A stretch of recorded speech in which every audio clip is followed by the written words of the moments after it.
Вечно я сакам постоја своја, Скопје каже ми.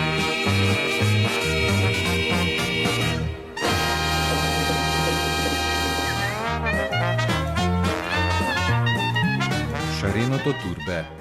Кога Тимур Ташпаша го освојува Скопје во 1392 заедно со Медак Баба, тој наскоро одбраната и управувањето на градот му ги предал на Игит Паша.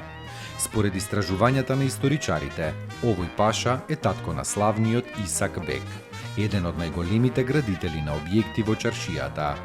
Исак Бек е вториот заповедник на војската и управител на Скопје, а тој покрај другите ги подигнал и објектите.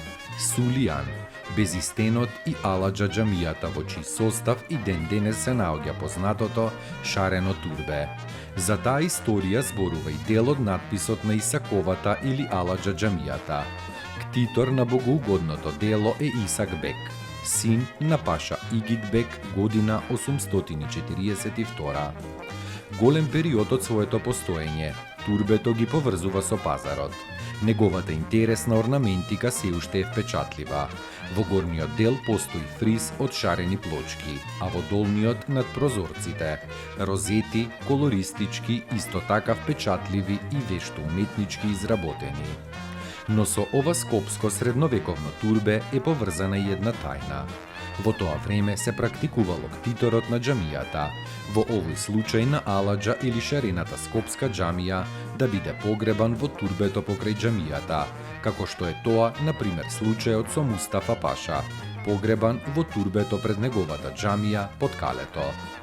Но овој пат постои исклучок. Во шареното турбе не е закопан Исак Бек. Зошто? Неговиот гроб е подалеку од тука, на возвишувањето Виргина, под саат кулата. Остатоците од тој шестоаголен камен гроб се видливи денес на тој простор. Скопјанецот Исак Бек имал тројца наследници, тројца синови: Иса Бек, Мустафа Бек и Паша Бек. Според една верзија во турбето е закопан еден од неговите синови, Паша Бек. Но постои една друга поинтересна верзија на приказната која е можеби поблиску до тајната што ја крие турбето. Моќен и богат, Исак Бек со синовите ги контролирал сите дубровнички трговци кои минувале низ Скопје. Тие му плаќале данок, а тој имал повеќе хазнадари, благајници кои се грижеле за неговите финансии.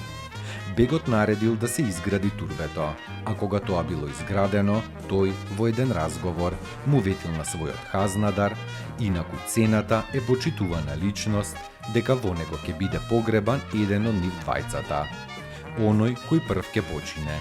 Се вели дека бегот го одржал своето ветување, бидејќи хазнадарот бил првиот кој починал, но заради бурната историја на Скопје и многуте освојувачи, оваа приказна не може да се потврди со сигурност.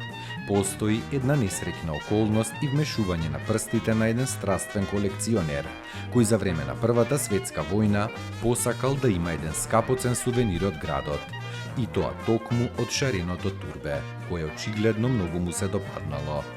Имено еден германски офицер за време на окупацијата на Скопје, 1915-та, ја извадил плочата, надписот од шареното турбе, со кој се објаснувала неговата историја и ја однел со себе. И денес, местото за надписот на турбето стои празно.